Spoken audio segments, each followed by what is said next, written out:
Payable. Any questions? All in favor of the motion say yes. Yes. All opposed say no. That motion carries.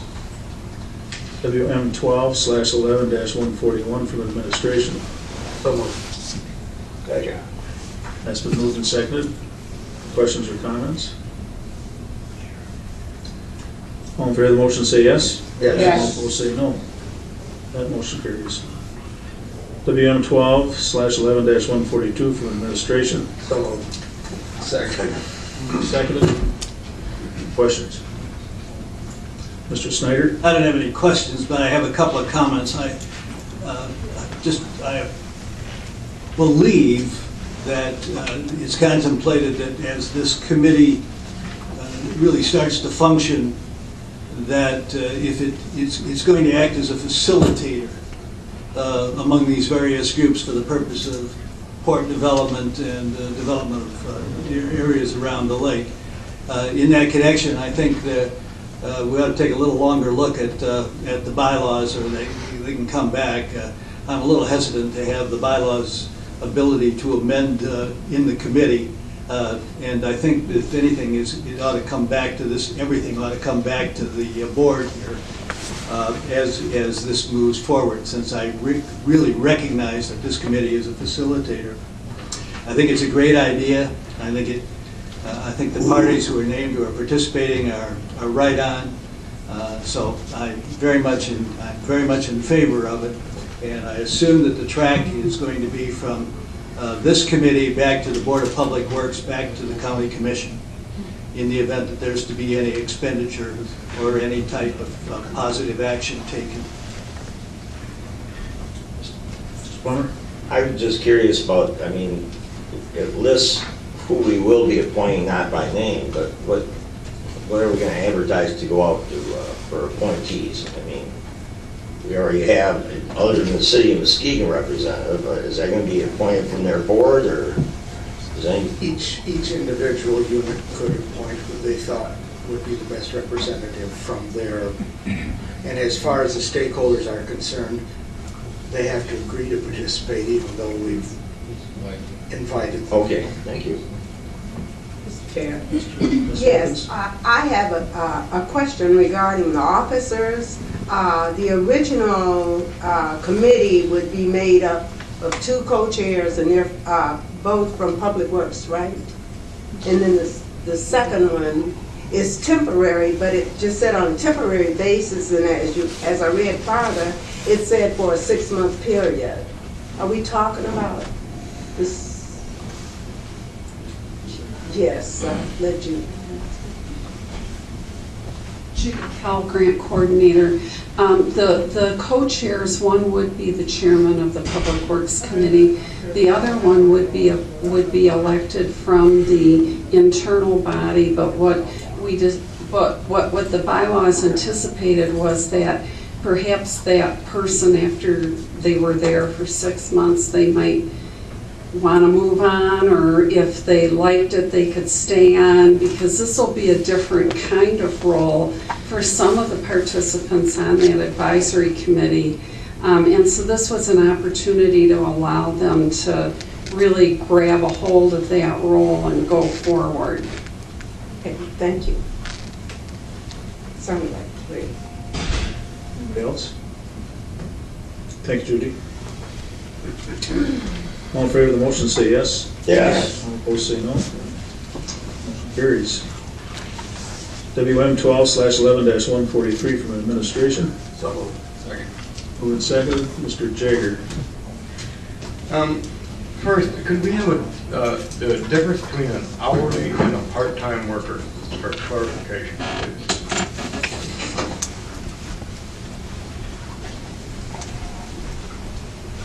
And also, Debbie, could you explain the breakdown of the different amounts and why being proposed today, please? Okay. Debbie Gerneveld, Human Resources Director. An hourly employee is someone who works less than 25 hours a week, and they are not benefit eligible. And you mean the breakdown of the 3 amounts? Could you tell me what a part-time is then? Part-time in 2 of our bargaining units is 20 hours and over is half-time. And then there's a 24-hour-a-week person out at Brookhaven. But in all of the other bargaining units and non-bargaining, it's anything over 25 hours a week. So the majority will be in the $350 range.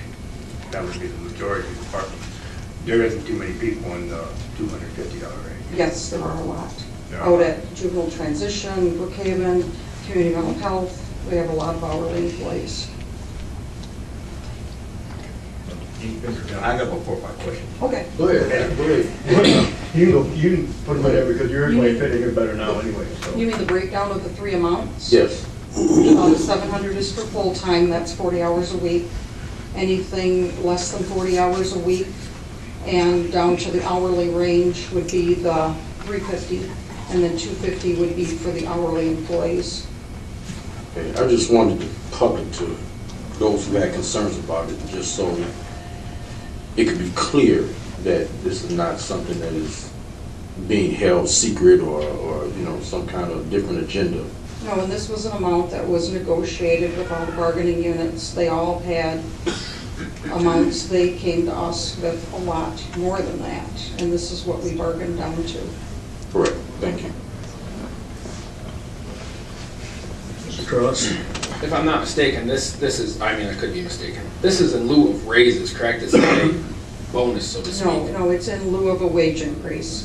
Yeah, so it's that 700, 300, whatever, that's spread out over the whole entire year. Yes, that's their raise for the whole year. Exactly. Thank you. And it's in lieu of a percentage increase. Right. And we did a one-time payment, because if we did a percentage wage increase, we would have to cover that again next year. Okay. How much is the total of this thing going to cost the county? I can answer that. That number is just over $1 million. It's $1,031,000.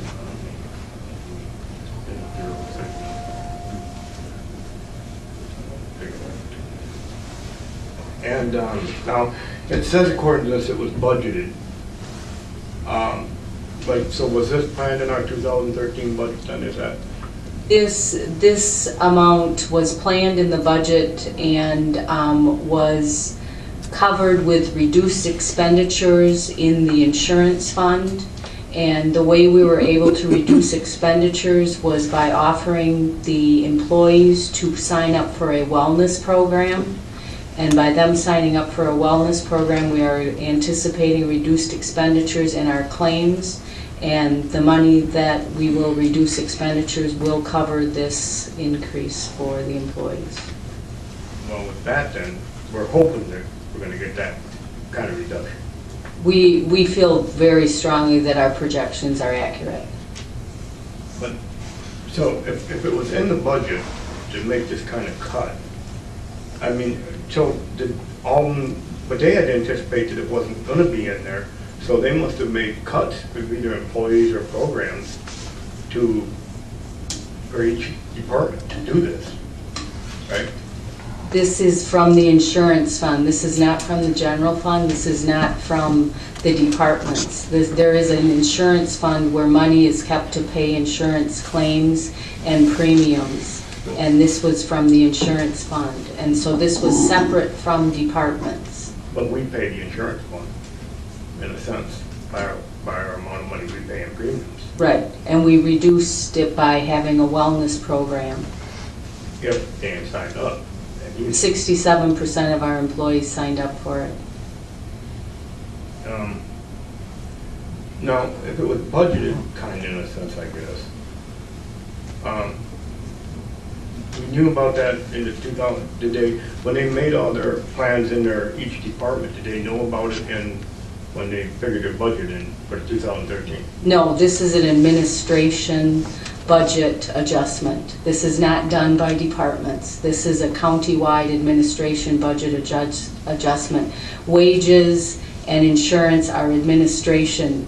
Departments do not budget for wages or insurance, pension. That is a across-the-board county administration budget adjustment.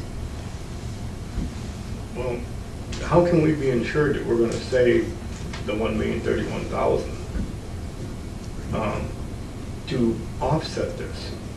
We know that we will, based on the numbers that signed up for the wellness program and the other efforts we've done by going from Blue Cross Blue Shield to priority, and also with our prescription benefit plan that we offered in 2012, we have seen reduced expenditures in many areas. But, you know, I thought I read something that said that the insurance ended up going up last year. We didn't save the money we thought we were gonna save on our whole insurance plan as a county. In the end, it didn't save what we thought it was gonna save. We actually did better with the combination of prescription, insurance, and now with this wellness program. But the We actual reduced insurance- expenditures. We don't, with all due respect, we reduce expenditures. We very rarely save money. We reduce expenditures. What's the difference? Well, save money would imply that we have money to save. We need to reduce our expenditures so that we can operate.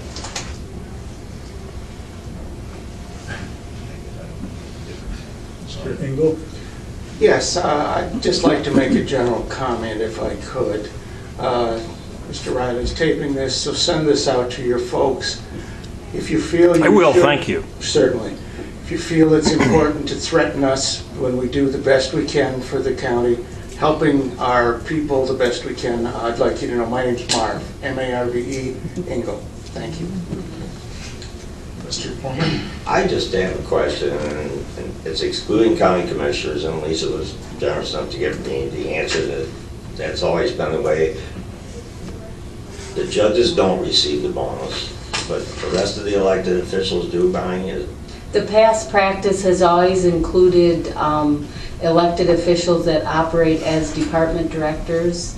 And so we've written the motion as, and county commissioners and the judicial are referred to as county commissioners and judicial. We don't, and the electeds from our definition is the 8 elected officials that operate as heads of departments within county government. And that's in all these designees? Okay. Yeah. Because that's why I couldn't understand what they all were. So. Yeah. Thank you. You're welcome. Mr. Skolnick? I just have a couple of questions. I don't know, do you know what the total payroll is? Off the top of your head?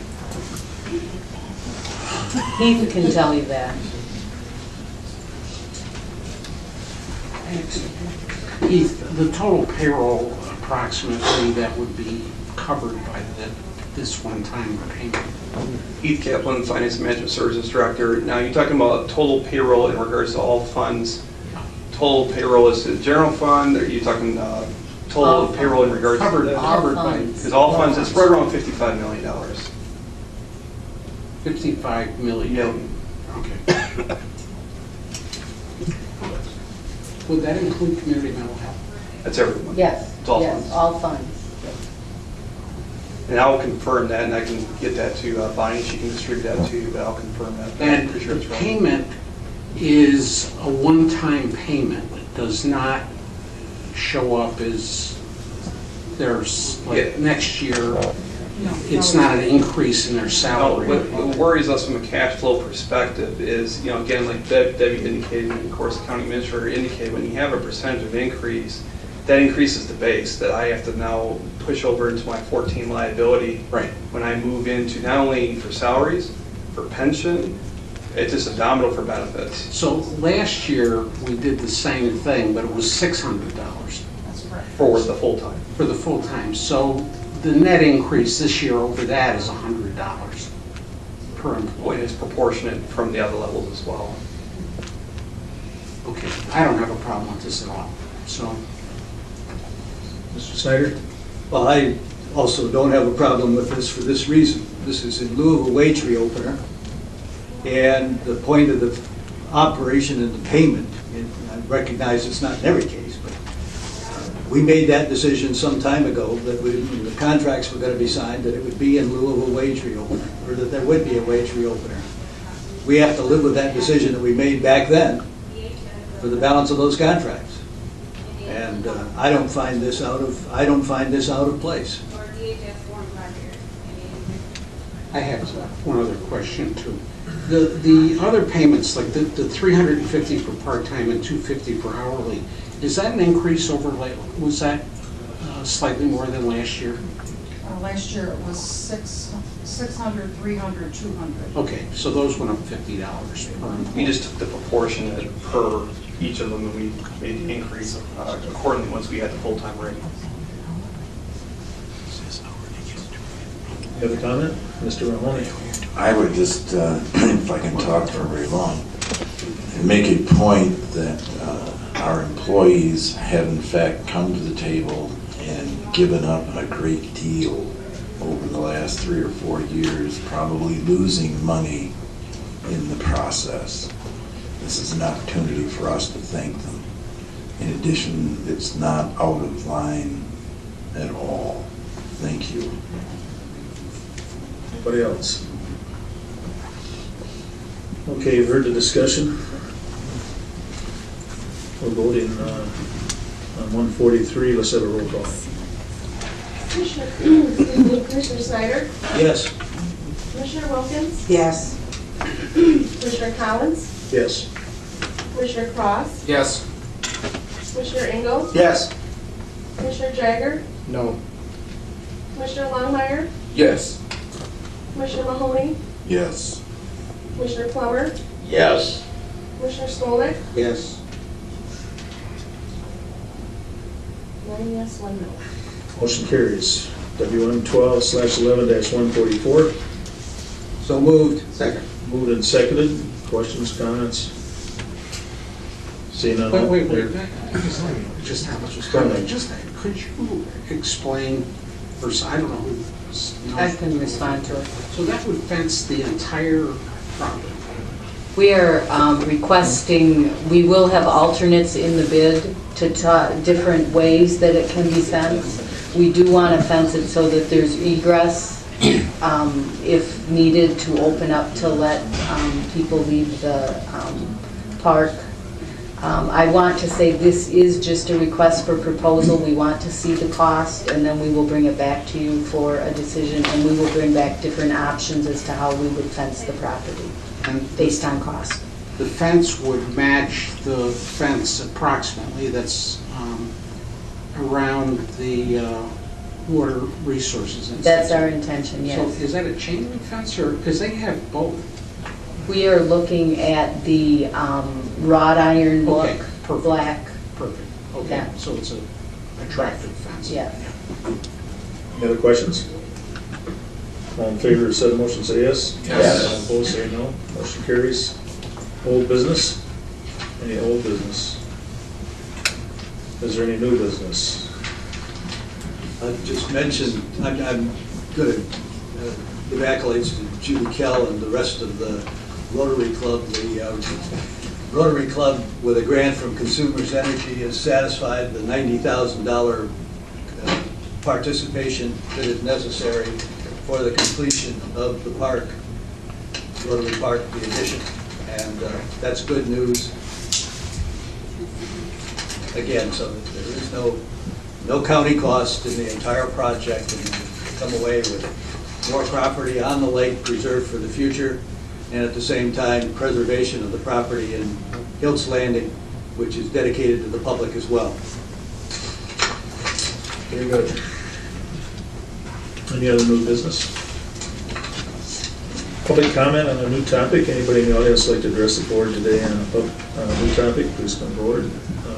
Ms. Susie. Susie Hughes. This is not on a new topic. The Port Authority, John, you mentioned that you thought you might want to go back and discuss some of that. I was at the MAPS meetings, and at one of the meetings they did discuss that, and one of the big problems that they had with that was that it was the Port Authority Committee, and I see on here you have Port Advisory Committee, and that was really a big deal to them, and I'm really glad to see that you took that into consideration, because it was a real big problem with the people that were there about that, and that's really a good thing, because that authority, it really kind of gave them a bad, and I'm really glad to see you did that. Thank you. Just, if I might, you may recall, I was there as well. I couldn't remember if you were at that one or not. Yeah, And- we had a discussion and. Yeah, we did have a discussion. Advisory, Yeah. this is an advisory committee, and we don't have the authority to create an authority. So, understand that. And Yeah. authorities are functions that exist totally of themselves. I was just glad to see you so quickly adapted to the, people's requests there. At our point, it's purely a facilitation event on the part of the And county. I think that's what John tried to explain there, but just that one word, boy, that really turned the people off, so. I want to mention one other thing, and that is that there has been a port association formed with those people who are operating docks on Muskegon Lake. And don't be misled, there is only one, as I understand it, only one deep water dock on Muskegon Lake. Everybody talks about all these other docks. Most of them are for lake-going vessels as opposed to the ocean-going vessels. And the only ocean-going vessel can use, is my understanding, can use a West Michigan dock. Okay. So, I think the consumers dock also. Consumers is too. Yeah, consumers is too. Any other comment? I see another table. Nope, no. No, somebody else? Here. Somebody else. Wait. Mr. Mills? Me, okay. Thanks. Dan Mills, 19445. And I'd like to take this opportunity then to express my opposition and actually citizens' opposition to your jail expansion plans one more time. Now, as Eric Gardner did not express in the newspaper, there was a very interesting Friday, a couple weeks ago, open line comments right around noontime. I was able to do it from where I work in another county. There's no good jobs in this county that I know of. And so anyway, I was able to log in and participate a little bit and see what the comments were. There were a number of them. I'm telling you what, lots and lots of public input on this jail expansion plan you hatched. And every single one of them was negative. Now, Mr. Carter was on there, presumably and reportedly, to answer questions. Not a single answer, actually, in fact. And this wasn't, like I said, reported accurately in the Chronicle, but I'm not surprised at that. The only person on that commenting online who was in favor of the jail expansion plan that you hatched was Mr. Gardner. But everybody I know is totally opposed to your undemocratic scheme. Thank you. anybody else? Motion to adjourn. Motion made. Everybody in favor of adjournment, say yes. Yes. We're adjourned, thank you.